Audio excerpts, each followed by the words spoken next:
Have you ever clicked onto a website, struggled to find whatever you wanted, and then buggered off in frustration?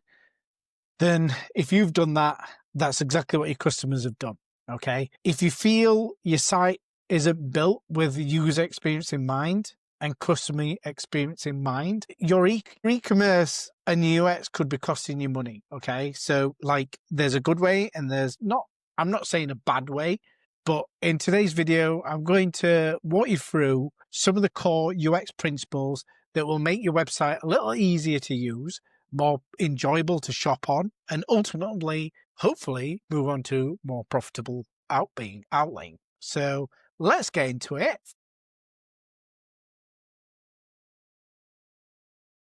First up is the 3-click rule, okay? The idea is simple as this.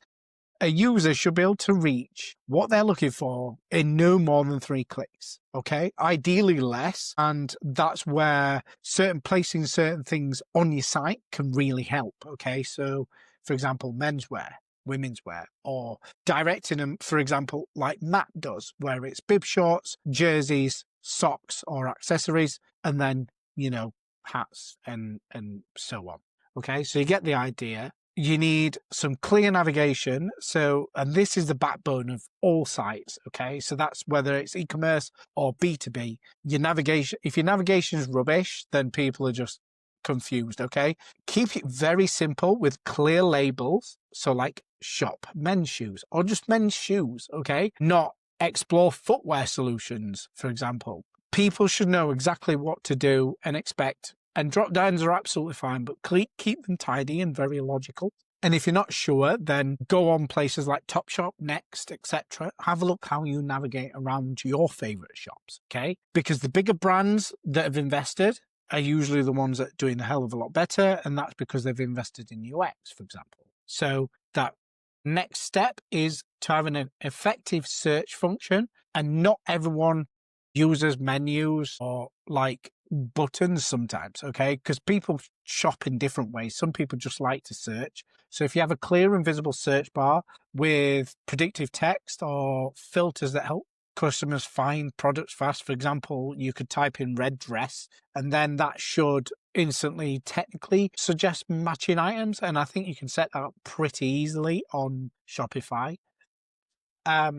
And then streamlining paths. So every extra click is a chance for a customer to leave, to be honest. And you've got to make that journey from homepage category to a product to a checkout or homepage product checkout as smooth and intuitive with such smaller steps, which will then equal high conversions.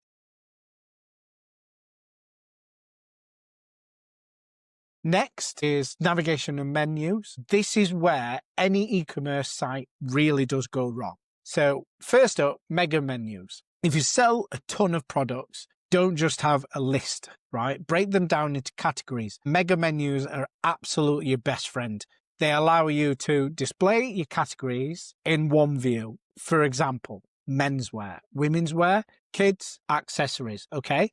And then what you could do underneath that is jackets, gilets, or jacket and gilets usually go together, t-shirts, sweats and hoods, that type of thing. So you get the idea. And then underneath that, they go in and all your products are there.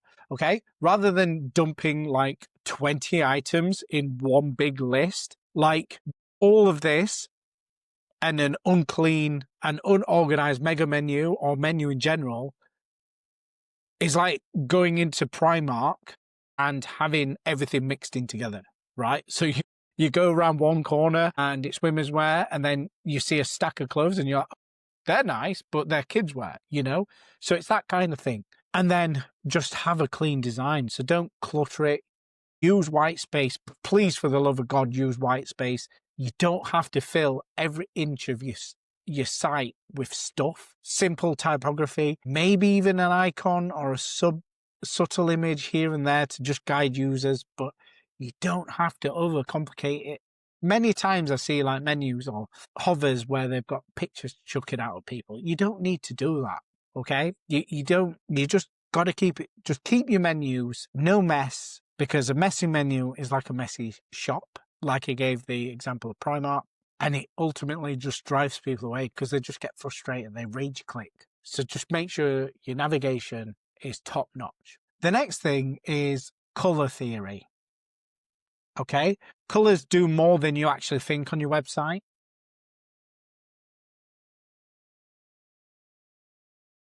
And they influence buying decisions a lot of the time. So like blue, for example, Apple use blue.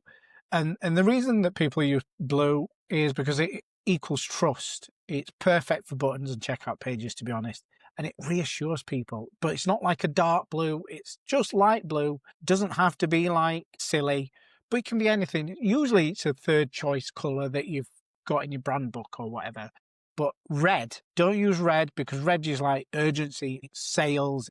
It's usually associated with sales banners or a limited offer. So if you've got like red or an error, for example, so you've got to be careful on the tone of red as well. Don't go too bright. Don't go too light on your blue as well, because we've got to think about accessibility, which I'll talk about later on. And I've talked about in my previous video that I put out last week. And green as well can help. That's like positive. So like works well for eco-friendly products or an eco-friendly brand. And then success messages. So like add to cart, that sort of thing. So like it has a bit more of a positive connotation. Okay. So, but you don't have to change buttons all the way through. So I'm not saying like have 3 different colored buttons. What I'm saying is just pick one, stick a lane, keep in that lane. Yeah.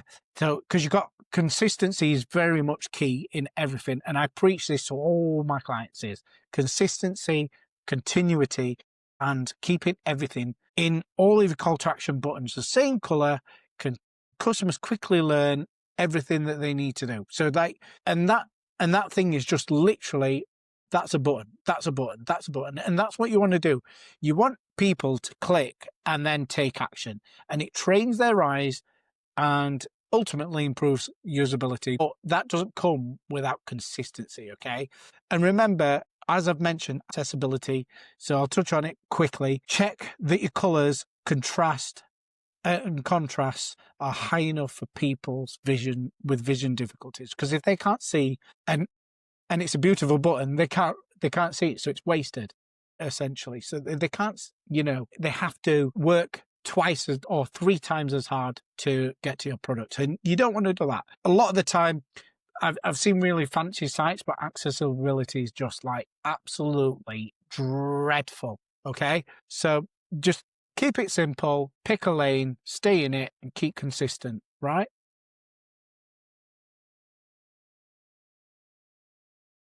Call to actions. So we've touched on colors and I mentioned call to actions. So I feel like that's the next thing. So these are your heartbeat of your website. Okay.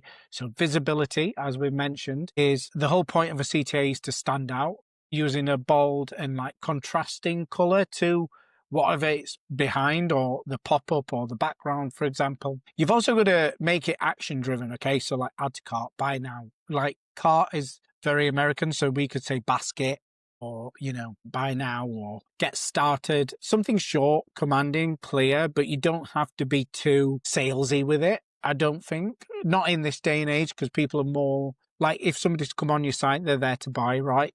So you don't have to not do this, but like, don't be too vague. For example, like learn more, unless you really mean it. So like you're directing them to, say some sustainability message or something like that. And think about your placement, because CTA placement is where decisions happen. Okay. Put these under product descriptions, in shopping carts, right at center stage, in landing pages. You'll see this on like all sales things where they have like CTAs all the way down the, sign up today, limited time, blah, blah, blah, so like you just gotta be mindful where you're putting these buttons. Just make sure that they're not buried. And guys, test and refine. A/B testing is your best friend, and that comes to your website and your CRM.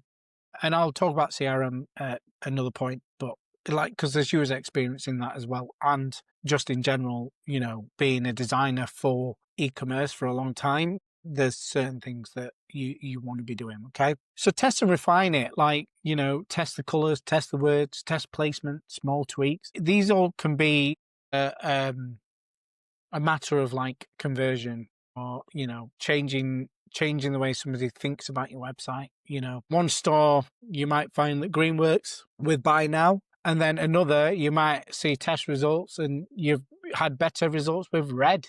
I mean, just be careful on the color red, because it can be too bright for accessibility. So just test it. The point is test everything. Like I gave the example today in a client meeting, and it was a week ago now for when this video comes out, and the example was that UX designers, or designers in general, we do a hell of a lot in the background that you don't see. UX design especially, when we make changes, we're continuously learning from our users. So like, you won't notice certain things, but we'll notice as UX designers, if that makes sense. So like subtle changes to Netflix, for example.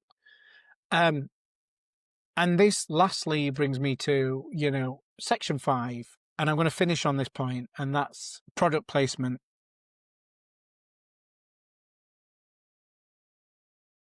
On pages, okay?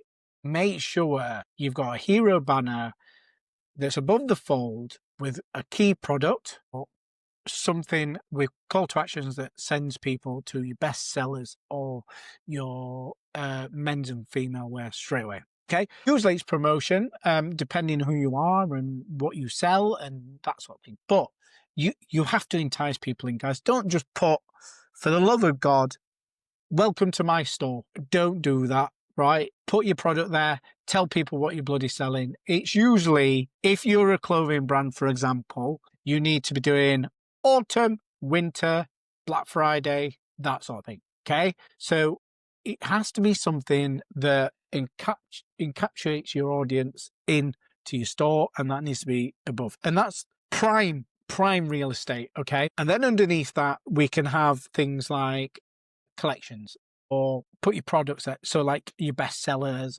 or new products. New lines are always good, because that's like straight away. Okay. And please make sure you're using high quality imagery, whether that's just photographs or 3D. Make sure them renders are absolutely bob on. Okay. Just make sure everything, whether it's multiple angles, zoom features, everything, it just needs to look pucker. And then pair that with call to actions, like we've said above.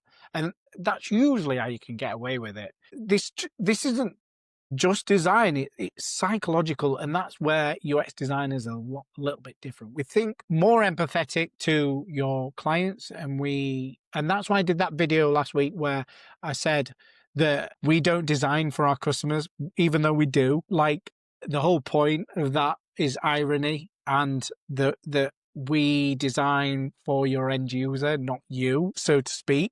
We do design for you in terms of we design for you, for your customer. Okay. So like, just think about the psychological stance from your user, and it'll be far easier for you guys to make someone buy from your page, the more likely they are to then follow through with the sale. Okay. So guys, thank you for I'm just going to pause here. Thank you for making it this far in the video. I really appreciate it. And I get this is longer than my last one, but I wanted to really give you some like real tasty nuggets here. And I'm testing length here as well, like with my own stuff. And look, like, comment, subscribe, share this video, put your comments below, send me a DM wherever you are. And look, no bad questions, just send me your questions through and I will create content for you and explain things to you. Okay, so it's more about you guys. So with that, to recap, there is 5 core UX principles to transform your e-commerce website. So rule 1, keep it simple with the 3-click rule. Rule 2, use clean and organized menus. 3, apply color theory to guide behavior. 4, make your call to actions impossible to miss. And 5, add and place your products where they can't be ignored. Okay, apply all of these and you'll give your customers a smoother shopping experience, and that ultimately then hopefully will mean more sales for your business. And if you found this useful, again, please like, share, comment and subscribe. And in my next video, I'm going to dive a little bit further into this. I've decided I'm going to talk about product pages and how to design them so they don't just show off your products, but they actually convert for you. If you've found this useful, you know what to do. And I'll leave you with this. Which of these UX principles do you think your website needs the most right now? So tell me below, and I'll see you in the next. Peace.